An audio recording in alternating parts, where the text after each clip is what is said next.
DSCP। तो DSCP यानी कि डायनामिक होस्ट कंट्रोल प्रोटोकॉल। तो इस वीडियो में हम बात करेंगे कि DSCP क्या होता है। जैसे कि हमने लास्ट वीडियो में पढ़ा था DNS के बारे में, तो ये है अब DSCP। तो कैसे हो दोस्तों, बहुत बहुत स्वागत है आपका मेरे चैनल पे, ठीक है, जिसका नाम है सिस एडमिन हब। और इसमें मैं अब विंडो एडमिनिस्ट्रेटर यानी कि डेस्कटॉप सपोर्ट इंजीनियर की पूरी सीरीज डालने जा रहा हूँ। तो हर एक लेक्चर ये बहुत इंपॉर्टेंट है। कोई भी अगर जॉब लेना चाहता है, ठीक है, आईटी में, चाहे उसका बैकग्राउंड किसी से भी हो, चाहे उसने कुछ भी किया हो, ग्रेजुएशन की हो, डिप्लोमा में या किसी भी फील्ड में किया हो, तो अगर वो इस मेरी पूरी सीरीज़ को पढ़ ले तो उसको आराम से जॉब मिल जाएगी। आराम से पूरी सीरीज़ देखे और हर एक लेक्चर देखे। तो दोस्तों ये हम मेरे सीरीज़ का लेक्चर नंबर 10, पार्ट नंबर 10। तो इस वीडियो में हम बात करेंगे डीएससी के बारे में। तो सबसे पहले डीएससी की फुल फॉर्म क्या आती है? ये होती है डायनामिक होस्ट कॉन्फ़िगरेशन प्रोटोकॉल, या इसको कंट्रोल प्रोटोकॉल भी बोलते हैं। Dynamic control protocol, configuration protocol बोल लो, ठीक है, लेकिन हम कॉन्फ़िगरेशन बोलते हैं ज़्यादा। तो it is a network management protocol, ठीक है, which is used to automatically assign IP address and other network like gateway, DNS, subnet mask to a device or network। तो उसको हम अगर मैं हिंदी में आसान भाषा में बोलूँ तो ये क्या करता है, ये ऑटोमेटिकली अपने आप ही IP प्रोवाइड करता है जितने भी क्लाइंट या जितने भी नेटवर्क डिवाइसेस उस सर्कल में लगे होंगे, ठीक है। जैसे कि हम सिस्टम में जाते हैं तो आईपी साइन करते हैं ना, मैन्युअली स्टैटिक आईपी दे दिया, इसको दे दिया है 192.168.1.0 या 3 कुछ भी दे दिया, ठीक है। तो उसके ऊपर ना, जैसे मैं नेक्स्ट वीडियो में बताऊंगा, छोटा सा सर्कल होता है, नेक्स्ट से नेक्स्ट वीडियो होगी शायद वो। तो उसको अगर हम टिक कर दे तो वो उसमें लिखा होता है डीएससीपी के द्वारा, यानी कि ऑटोमेटिक ही ये सारा आईपी एड्रेस प्रोवाइड करेगा, आईपी प्रोवाइड करेगा, गेटवे प्रोवाइड करेगा, डीएनएस, अगर डीएनएस पे टिक लाए तो डीएनएस पे बैठा है। लेकिन अगर डीएससीपी की बात करूँ, अगर मैं सिर्फ डीएससीपी में, ये आईपी, सबनेट मास्क और गेटवे प्रोवाइड ऑटोमेटिकली जो भी इसको आईपी मिले तो वो उसको प्रोवाइड कर देगा, ठीक है। तो जैसे कि आप इस पिक्चर में भी देख पा रहे होंगे कि कैसे एक सर्वर से, हाँ ये भी एक सर्वर ही है, डीएससीपी की सर्वर है, तो कैसे एक सर्वर से क्लाइंट को आईपी प्रोवाइड किया जा रहा है, ठीक है। आगे बात करते हैं कि इसके कंपोनेंट कौन कौन से हैं। सॉरी, कंपोनेंट नहीं इसमें, हाँ ये क्या प्रोवाइड करता है, व्हाट डज डीएससीपी प्रोवाइड। जैसे वो सबसे पहले तो देखो, आईपी को unique address for the communication के लिए प्रोवाइड करेगा, ठीक है।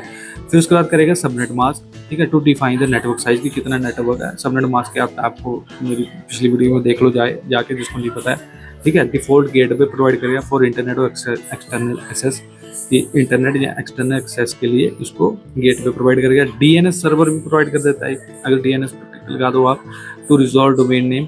डीएनएस क्या होता है लास्ट वीडियो में आप देख सकते हैं। लीज टाइम, ये नया वर्ड इसमें यूज हो रहा है, अभी तक हमने नहीं पढ़ा। लीज टाइम क्या आता है, duration for which the IP assign, कि हमने इस सिस्टम को 2 घंटे के लिए आईपी दिया है, तो उसको मैंने डिफाइन कर दिया कि भाई ये 2 घंटे होने चाहिए। वैसे तो मैक्सिमम क्या होता है, ये अनलिमिटेड टाइम के लिए लो होता है, ठीक है। बट कुछ सिस्टम ऐसे होता है जैसे हम थोड़ी देर के लिए चलाने हैं, थोड़े उसके लिए टाइम के लिए, तो उसके लिए हम आईपी का, जैसे क्या होता है कि हमने एक सिस्टम में आईपी दिया, हमारा सिस्टम खराब हो गया, कुछ भी कह लो, जहाँ बंद हो गया सिस्टम, 10 दिन से बंद चल रहा है, 10-11वें दिन चलाया, तो हमारी आईपी की वेस्टेज होती है इसमें। तो ये लीज टाइम क्या करता है कि एक पर्टिकुलर टाइम के लिए ही उसको आईपी प्रोवाइड करता है, ठीक है। अब हम बात करेंगे डीएससीपी कंपोनेंट्स के बारे में कि डीएससीपी के क्या कौन कौन से कंपोनेंट हैं। देखो, एक डीएससीपी सर्वर है, एक डीएससीपी क्लाइंट होता है। सर्वर होता है the server that assign IP address, जो आईपी एड्रेस असाइन करेगा अपने क्लाइंट्स को, या उसमें जितने भी सिस्टम लगे हैं अपने नेटवर्क में। डीएससीपी क्लाइंट होता है आपका फ़ोन हो गया, आपका लैपटॉप हो गया, आपका जितने भी सिस्टम लगे हैं, जैसे अगर आपके घर में वाईफाई लगा है तो वो भी एक डीएससीपी से ही आईपी उठाएगा, या तो डीएससीपी से उठा लेगा, नहीं तो स्टैटिक तो उठाइए, चलो, ठीक है। फिर आता है एक DSCP relay agent. Relay agent होता है forward DSCP message between client and server, तो क्लाइंट और सर्वर के बीच में क्या करवाता है, कम्युनिकेशन करवाता है, ठीक है। एक आ गया लीज टाइम। लीज टाइम तो मैंने बता दिया आपको, ठीक है, for which N IP assign, इतनी ड्यूरेशन जिसके लिए हम आईपी असाइन करते हैं, ठीक। तो लीज टाइम मैं लिखना भूल गया इसमें, चलो। अब मैं बताता हूँ कि पहले तो अपने माइंड में ये समझ लेना कि काम कैसे करता है। मान लो मेरी एक कंपनी है, ठीक है, उस कंपनी में मेरे 50 सिस्टम चल रहे हैं। अब मैं हर एक सिस्टम पे जाऊंगा, उसको अलग अलग आईपी दूंगा, अलग अलग दूंगा, उसका सारा डेटा बना के रखूंगा। यार अगर मैंने इस सिस्टम को ये आईपी दे दी है तो ये आईपी दूसरे सिस्टम को मैं दे नहीं सकता। अगर दिया तो कन्फ्लिक्ट हो जाएगा, कन्फ्लिक्ट हो गया तो दिक्कत आ जाएगी, पता नहीं लगेगा क्या क्या हुआ, क्या दिक्कत आई, क्या इशू पड़ा है, उसको बड़ा लंबा चौड़ा काम चल जाएगा। तो उस समय मैं क्या करूँगा, उस समय मैं DHCP का प्रयोग नहीं करूँगा। मैं एक सिस्टम को सर्वर बना लूँगा, अपने एक सर्वर लूँगा, उस सर्वर में DHCP एजेंट इंस्टॉल करूँगा, ठीक है। DHCP माइक्रोसॉफ्ट सर्वर में आपको आराम से मिल जाएगा। वो इंस्टॉल किया, उस इंस्टॉल में मैं उसका पूल डिफाइन करूँगा, IP रेंज डिफाइन करूँगा कि एग्जांपल के लिए 192.168.0.1 से लेकर मैं 1.1 से लेकर 1.255 तक मैं इसको IP दूंगा, या 1.1 से लेकर 10 तक ही दूंगा, या 50 तक दूंगा। 10, चलो 50 सिस्टम है, 10 तो दे नहीं सकता मैं, 60 तक दूंगा। तो वो क्या करेगा, जब मैं उसको डिफाइन कर लूँगा सारा, तो वो हर एक सिस्टम को ऑटोमेटिकली, जैसे ही वो मेरा सिस्टम मेरी लैन केबल के साथ कनेक्ट होगा, उसी नेटवर्क में जाएगा, तो हर एक किसी को अलग अलग IP प्रोवाइड कर देगा, वो भी ऑटोमेटिकली, ठीक है। अब हाउ DHCP वर्क, ये काम कैसे करता है, सबसे इम्पोर्टेंट बात। इंटरव्यू हमेशा यही पूछता है कि भाई DHCP काम कैसे करता है। तो सबसे पहले देखो, ये काम करता है डोरा प्रोसेस पे, discover, offer, request, acknowledge. Discover का मतलब है क्लाइंट सेंड ए DHCP डिस्कवर। जैसे ही उसके नेटवर्क में आया, क्लाइंट आ गया, हमने DHCP के टिक कर दिया, एनेबल कर दिया उसमें, विंडो में, सिस्टम में, तो वो क्या करेगा, वो DHCP डिस्कवर करना शुरू कर देगा। तो देखेगा कि मेरे इस नेटवर्क में कौन सा सिस्टम, या मेरे इस नेटवर्क में क्या कोई DHCP है, या किसी भी सिस्टम में वो DHCP को ढूंढेगा, सभी, हर एक किसी में। तो फिर उसको DHCP मिल जाएगा। एक DHCP बोलेगा ऑफर, फिर आगे आएगा ऑफर, DHCP को ऑफर करेगा कि हाँ भाई मैं हूँ, मेरे पास IP भी है, ऑप्शन भी है, ठीक है। अब DHCP को मिल गया, अब उसको रिक्वेस्ट जाएगी, ठीक है, क्लाइंट को।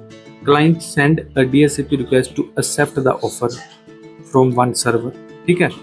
और लास्ट में सर्वर उसको पूछेगा कि क्या तेरे को IP मिल गया, उसको बोलते हैं एक्नॉलेज, कि हाँ भाई मुझे IP मिल गया, थैंक यू तेरा, धन्यवाद तेरा इस IP के लिए। तो इस तरह DHCP काम करता है, ठीक है। ये थी इसकी डोरा प्रोसेस कि कैसे DHCP काम करता है, ठीक है।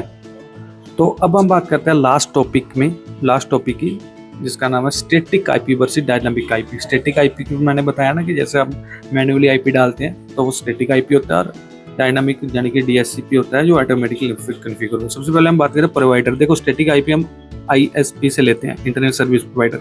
जब हम सर्वर वगैरह में यूज़ करने हैं IP ना, तो उस समय हम स्टैटिक IP का यूज़ करते हैं। प्रिंटर में यूज़ करना मोस्टली स्टैटिक IP का यूज़ करते हैं, और जब हम अपनी कंपनी वगैरह में कोई सिस्टम में यूज़ करना तो हम ज़्यादातर DHCP यूज़ करते हैं, ठीक है।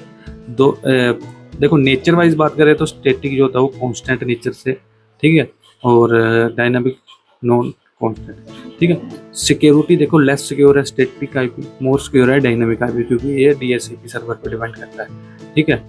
अगर ट्रेस की बात करें, ट्रेसेबिलिटी, तो इजीली ट्रेस होता है स्टैटिक IP। ट्रेस का मतलब कि अगर अब जब हमें ट्रबल शूट करने पड़ जाए ना, तो उसके ट्रेस लेने पड़ते हैं, तो इसमें हम करते हैं, इसलिए इजीली हो जाता है। लेकिन डायनामिक में क्या आता है कि ये इसमें DHCP इनेबल होता है ऑटोमेटिकली, पता नहीं कौन सा IP किसको साइन हुआ है, ठीक है, कोई पता नहीं होता, तो ये लेस सिक्योर होता है। कॉस्ट की बात करें तो देखो स्टैटिक IP भी कॉस्टली होता है, लेकिन डायनामिक IP भी लेस कॉस्टली होता है, क्योंकि ये एक ही बार खर्चा आता है जब इनिशियली इंफ्रास्ट्रक्चर सेट करते हैं इसका, तभी आता है। और कॉन्फिडेंशियली देखो नोट है सो कॉन्फिडेंस स्टैटिक IP, लेकिन हाई सिक्योरिटी होती है डायनामिक की, ठीक है, जैसे मैंने पहले ही बताया कि मोर सिक्योर होता है।